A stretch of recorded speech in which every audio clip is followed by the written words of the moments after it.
Hello, my dear students, class ninth and pre ninth English unit 5 daffodils की exercise solution हम कर रहे हैं। हमने पिछली वीडियो में पढ़ा कि सिमिली, मेटाफर और पर्सनिफिकेशन क्या होती है। तो अब हम इसके ऊपर एक एक्सरसाइज करते हैं। Here's a list of few similes, metaphors and personifications. Can you identify them? Write S for simile, M for metaphor and P for personification. कहता है कि यहाँ पे कुछ इस टेबल के अंदर, ये जो टेबल है इसके अंदर कुछ सिमिली हैं और कुछ मेटाफर्स हैं और कुछ पर्सनिफिकेशन है। तो आप इनको ट्रेस करें। अगर सिमिली है तो एस लिख दें, और अगर मेटाफर है तो आप एम लिख दें, और अगर पर्सनिफिकेशन है तो पी लिख दें। सो टाइम, पहले कहता है टाइम इज़ मनी, ये मेटाफर है। टाइम का डायरेक्ट कंपैरिजन मनी के साथ कर दिया गया है। यहाँ पे आप एम लिख देंगे। द एप्पल ऑफ माई आई, ये भी मेटाफर है कि मेरी आंखों की ठंडक, मेरी आंखों का तारा होना। ये क्या है कि ये भी मेटाफर है। लाइक या एज नहीं यूज़ किया गया। As busy as a bee, ऐसे ही बिजी जैसे कि बी होती है। तो एज यूज़ किया गया दो चीज़ों के दरमियान कंपैरिजन के लिए। ये यहाँ पे सिमिली है, एस लिख देंगे। As cunning as a fox, इतनी ही कनिंग जैसे कि फॉक्स होती है। अब क्या है, एज यूज़ किया गया तो ये फिर सिमिली है, एस लिख देंगे। The wind whispered the rumours of the forest.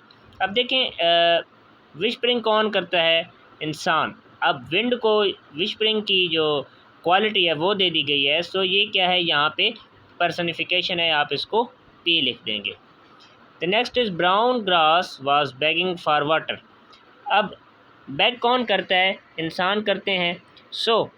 यहाँ पे ब्राउन ग्रास को ये क्वालिटी दे दी गई है, तो आप इसको पर्सनिफिकेशन कहेंगे। As gentle as a lamb, तो डायरेक्ट आपको ये इस पर परेशान होने की ज़रूरत नहीं, एज यूज़ हुआ है तो बस ये सिमिली है, एस।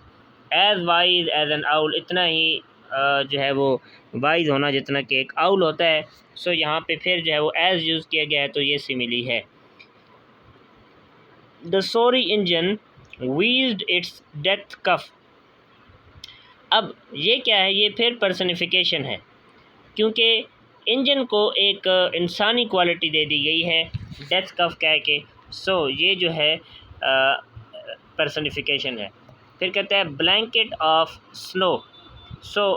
क्या कह रहा है कि स्नो का ब्लैंकेट, यानी कि डायरेक्ट कंपैरिजन उसने किया है, तो ये मेटाफर हो जाएगा।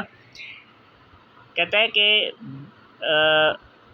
द हार्ट ऑफ लाइन, ठीक है, शेर का दिल, उसने डायरेक्ट कंपैरिजन किया है विदाउट लाइक और एज। ये फिर मेटाफर है। As black as a crow, ऐसे ही ब्लैक जैसे क्रो होता है। ये फिर जो है वो आपकी यहाँ पे सिमिली आ जाएगी। उसके बाद है use a thesaurus to find 3 more synonyms of the following words. आगे ब्लैंक्स लिखी हुई हैं, इनके लिए हमने एक एक सिनोनिम मज़ीद और लिखना है। जैसे सा है, तो सा के लिए हम पहली फिल इन द ब्लैंक में लिख देंगे observed, OBSERVED, observed. The next is glass, तो सेकंड के लिए हम second fill in the blank में लिखेंगे लुक, LOOK, लुक। फिर है गेज़, गेज़ के लिए हम लिख देंगे स्टेयर, STARE, स्टेयर। अगली लाइन पे चले जाएँ तो है शाइन, शाइन की जगह सिनोनिम इसका हम पहली ब्लैंक पे लिखेंगे glitter, GLITTER, glitter. Twinkle, twinkle के लिए हम सेकंड उसमें लिखेंगे ब्लैंक में FLASH, फ्लैश। उसके बाद है स्पार्कल, स्पार्कल के लिए हम लिखेंगे flicker, FLIC, flick, KER, flicker. ये हो गए आपके इनके सिनोनिम्स। उसके बाद हम आगे चलते हैं जी। आगे है connotation. Connotation means the attitude and feeling associated with a word as opposed to its literal meaning. कहते हैं कॉनोटेशन क्या होती है? कॉनोटेशन का मतलब ये होता है कि एटीट्यूड या फीलिंग जो किसी वर्ड के साथ उसके लिटरल मीनिंग के अगेंस्ट एसोसिएट हो, यानी एक वर्ड के साथ उसके लिटरल मीनिंग से हट के कोई एटीट्यूड या फीलिंग एसोसिएट हो, तो हम उसे कहते हैं कि ये कॉनोटेशन है। मसलन कैसे जी? जैसे कहते हैं सॉलिट्यूड, सॉलिट्यूड ये एक पॉजिटिव कॉनोटेशन है। लेकिन जो लोनली है अ नेगेटिव कोनोटेशन, ये एक नेगेटिव कोनोटेशन है। सो वर्ड जो है वो एक है, लेकिन इसके साथ दो मीनिंग्स जो है वो एसोशिएट कर रहे हैं। एक पॉजिटिव जो है वो तन्हाई है और एक नेगेटिव है। सो आगे हम इस पे देखते हैं, specify positive and negative connotation of each of the following. Gauge. अब गेज की जो पॉजिटिव कनोटेशन होगी वो हम लिखेंगे लुक, LOO के लुक, नज़र जमा कर देखना। जैसे मैं कहूँ कि the poet was gazing at the stars, the poet was gazing at the stars, ये तो अब पॉजिटिव सी बात है ना। लेकिन स्टेयर, स्टेयर का अब हम लिखेंगे फिक्स्ड, FIXED, इसका मतलब होता है स्टेयर यानी घूरना। अब ये तो नेगेटिव कोनोटेशन होगी ना, देखने दोनों हैं तो देखने, लेकिन क्या है कि ये नेगेटिव है, घूरना तो नेगेटिव चीज़ होती है। He was staring at the suspicious man, वो जो है वो एक सस्पिशियस मैन पे जो है वो घूर रहा था। द नेक्स्ट इज शाइन, चमकना, इसका जो है वो कोनोटेशन आप लिखेंगे पॉजिटिव, ग्लीम। तो इसकी सेंटेंस फ़र्ज करें आप, मैं कहता हूँ हिज आइज़ आर शाइनिंग, उसकी आंखें जो है वो चमक रही हैं। आगे ग्लेयर, अब इसकी नेगेटिव कोनोटेशन देखें क्या होगी, ग्लेयर यानी गुस्से से देखना। अब इसका स्काउल लिखेंगे, SCOWL, यानी गज़बनाक तेवर जो होते हैं, ठीक है। वहाँ पे उसकी आंखों को शाइनिंग से कहा गया है, लेकिन वो पॉजिटिव थी कि वो चमक रही हैं, लेकिन यहाँ पे क्या है, गज़बनाक तेवर कहा गया है, गुस्से से देखना। सो जैसे मैं कहता हूँ ही ग्लेयर्ड हिज डिसअप्रूवल, उसने जो है वो अपने डिसअप्रूवल पे बहुत ही गुस्से से देखा। सो क्या है तो दोनों देखने, लेकिन एक पॉजिटिव देखना है और एक नेगेटिव है। So positive connotation and next is negative connotation.